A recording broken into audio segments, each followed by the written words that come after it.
안녕하세요. 법으로 보는 세상의 이혜성입니다. 법무법인 프라임의 이문호 변호사입니다. 일본 정부가 이토 히로부미를 사살한 안중근 의사를 테러리스트라고 규정하면서 좀 논란이 벌어지고 있는데요.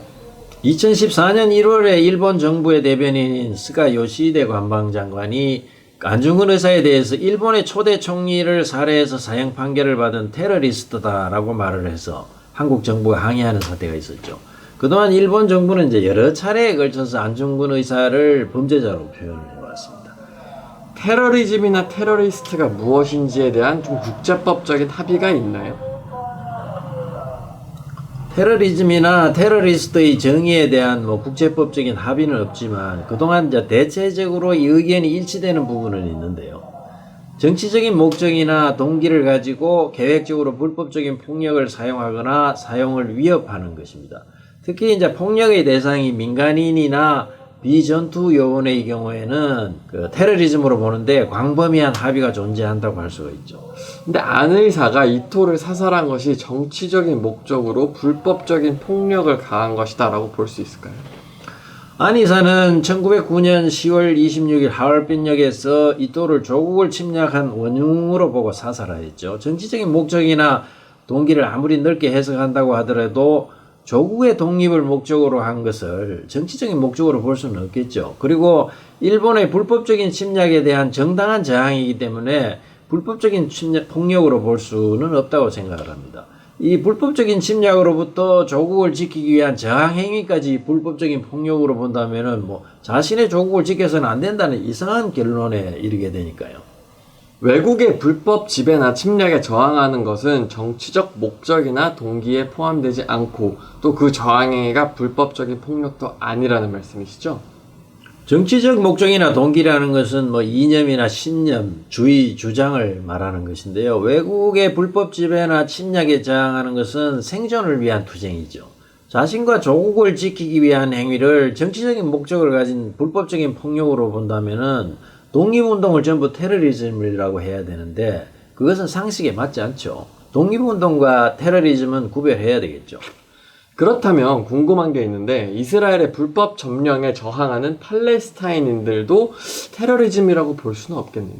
그렇죠. 이제 팔레스타인인들이 이스라엘 점령군을 향해 공격하는 것은 테러리즘으로 보기 어렵다고 생각합니다. 물론 이스라엘이나 이스라엘을 이제 지지하는 사람들은 테러리즘이라고 주장하겠죠.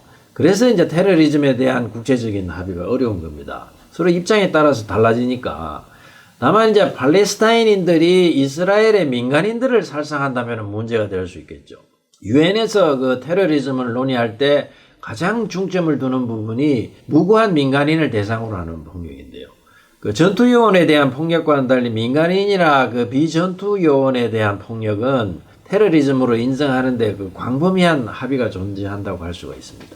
그러니까 민간인이나 비전투 요원을 대상으로 하는 것은 전투 요원을 대상으로 하는 것과는 다르다고 하셨는데 이토 히로부미도 전투 요원이라고 볼 수 있는 건가요? 이토는 총리 대신으로서 1895년 10월에 경복궁을 점령하고 명성황후를 시해한 사건을 지휘했죠. 그리고 1905년 8월에 특사 자격으로 서울에 와서 일본군으로 하여금 그 고종과 대신들을 위협하게 한 후에 그 외교권을 박탈하는 을사조약을 강제로 체결하게 한 사람입니다. 실제로 전투요원을 지휘해서 불법 침략과 지배를 시도한 사람을 민간인이나 비전투요원으로 볼 수는 없잖아요. 근데 오히려 일본 정부와 학계에서는 이토가 대한제국을 강제로 합병하는 것을 반대한 평화주의자였고 이토를 죽이는 바람에 오히려 강제 합병을 앞당겼다고 주장하고 있는데 이게 사실인가요? 거짓말입니다. 이토는 일본군을 동원해서 이웃나라 왕비를 살해하고 또 고종과 대신들을 겁박을 해서 외교권을 박탈한 사람이잖아요. 이런 사람을 평화주의자라고 볼 수는 없죠. 그리고 이토는 강제 합병을 반대한 것이 아니고 서두를 필요가 없다고 생각했을 뿐입니다. 이미 실질적으로 지배하고 있는데 강제 합병을 서두르다가 국제 여론의 반발을 살까봐 두려워했던 거죠. 청일전쟁 직후에 이제 열강들의 간섭으로 랴오tung 반도를 포기한 그 아픈 경험이 있었잖아요. 또 이토가 만주 하얼빈으로 떠나기 직전에 일본 정부는 이토의 승낙하에 대한제국을 강제 합병하기로 의결을 했습니다. 그러니까 이토가 강제 합병을 반대했다는 것도 또 이토의 죽음으로 강제 합병이 앞당겨졌다는 것도 다 거짓말입니다. 이토가 만주로 가서 아니사에게 사살되기 전에 이미 일본 정부가 강제 합병을 결정했다 이 말씀이신가요? 그렇죠. 1909년 4월 10일 그러니까 이토가 만주로 떠나기 6개월 전에 이미 이토의 관저에서 총리 대신 가스라, 외무 대신 고무라 이게 관저로 찾아와 가지고 대한제국을 이제 강제로 합병하는 것에 대해서 이토의 승낙을 받았습니다. 당시 이제 이토는 뭐 직책이 없었지만은 중요한 일이 이토의 승낙 없이 이루어지지 않을 정도로 일본의 시세였죠. 그리고 총리와 외무 대신이 뭐 이토의 집으로 찾아와서 논의할 정도니까. 그리고 이토의 승낙을 얻은 후 그 7월 6일에 일본 내각은 강제 합병을 의결을 했습니다. 이토가 만주로 떠난 것은 강제 합병이 의결되고 나서 3개월이 지난 10월 15일이죠. 이토는 이제 러시아 재무상을 만나서 대한제국의 강제 합병과 일본의 만주 진출에 대해서 논의하기 위해서 만주로 간 겁니다. 그러니까 일본 정부가 대한제국의 강제 합병을 결정하고 나서 러시아의 우호적인 반응을 얻기 위해서 만주로 갔다가 아니사에게 사살된 거죠. 하나하나 다 어이가 없는데 이토가 아니사에게 저격당한 직후에 한국인이 자신을 쏜 것을 보고받고 바보 같은 놈이라고 말했다고 하는데 사실인가요? 거짓말입니다.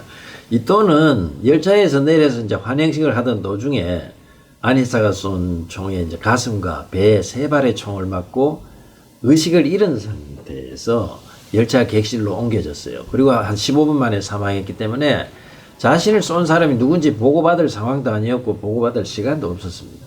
그리고 이제 아니사가 한국인으로 밝혀진 것은 이토가 죽고 나서 한참 뒤의 일이기 때문에 이토는 누가 자신을 저격했는지도 모른 채 사망을 했어요. 이토를 죽인 것은 대한제국에 손해되는 결과를 가져온 뭐 어리석은 행위였었다. 이런 걸 강조하기 위해서 일본이 조작한 겁니다. 안중근 의사가 테러리스트냐 아니냐를 결정하는 데 있어서 사실 아니사가 이토를 어떤 목적과 생각을 가지고 사살했는지도 굉장히 중요할 것 같은데요. 그렇죠. 행동을 한 사람이 어떤 목적과 생각을 가지고 그런 행동을 했는지 알아야 그 행동에 대해서 이제 적절한 판단을 할 수 있겠죠. 안이사는 독립군 의병 참모 중장으로서 대한제국을 침략하고 동양평화를 파괴한 이토를 사살한 것이므로 그 만국공법, 그 당시 이제 국제법을 만국공법이라고 했어요. 그래 만국공법에 따라서 자신을 전쟁 포로로 대우해달라 이렇게 일본 측에 요구를 했죠. 아니사가 만국공법에 대해서 알고 있었나요? 알고 있었던 것으로 보입니다. 아니사는 1908년 6월에 이제 일본군을 습격하기 위해서 만주에서 의병대 300여 명을 이끌고 두만강을 넘어서 무산으로 진입한 적이 있어요. 그때 도중에 이제 포로로 잡은 일본 군인과 상인 4명을 주변에서 반대하는데도 불구하고 이제 만국공법에 따라서 풀어준 적이 있습니다. 그러니까 이때 이미 이제 만국공법을 알고 있었고 만국공법을 지키면서 일본군과 전쟁을 하고 있었다는 사실을 알 수가 있습니다. 지금까지 말씀하신 것만 종합해봐도 안이사는 테러리스트로 볼 수 없다는 결론이 맞네요.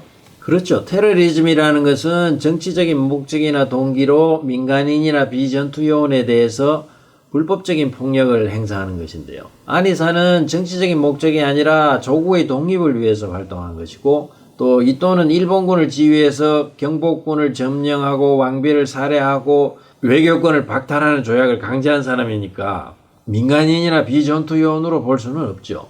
그리고 대한제국의 독립군 의병 참모 중장으로서 조국의 독립을 지키기 위해서 적의 우두머리를 사살한 행위를 불법적인 폭력으로 볼 수는 없겠죠.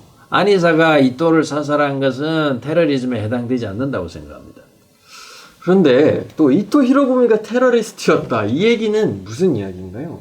이토는 이제 15세 때 요시다 쇼인의 문화에 들어갔는데요. 요시다 쇼인이라는 사람은 이제 막부를 타도하고 천황을 본래의 위치로 바로 세워야 한다. 이렇게 주장하던 사람인데 우리한테는 이제 한반도를 정벌해야 한다는 그 정한론으로 잘 알려져 있는 사람입니다. 그 문화생들이 이 미다떼 구미라는 테러 조직을 만들었는데 이토도 그 조직에 들어가서 2건의 암살 사건에 관여한 적이 있습니다. 이토가 직접 암살한 적이 있나요? 한 번은 이제 다카스키 신사쿠라는 선배가 이제 막부의 밀정으로 의심되는 사람을 암살할 때 도와준 것이고 다른 한 건은 이제 국학자인 하나와 지로라는 사람을 이토가 직접 암살한 건입니다. 막부 밀정은 뭐 밀정이니까 죽인 것이 이해가 가는데 국학자는 왜 죽였을까요? 막부가 천황을 폐위시킨다는 이야기가 있었어요. 그러니까 이제 국학자인 하나와 지로가 막부의 의뢰를 받고 천황 폐위의 고사를 조사한다. 이런 소문이 돌았습니다. 이건 나중에 이제 헛소문으로 밝혀진 것인데, 어쨌든 이 소문에 이제 격분한 이또가 하나와 지로를 직접 죽인 겁니다. 이거야말로 정치적 목적을 위해 민간인을 암살한 거니까 전형적인 테러리즘에 해당되는 거겠네요.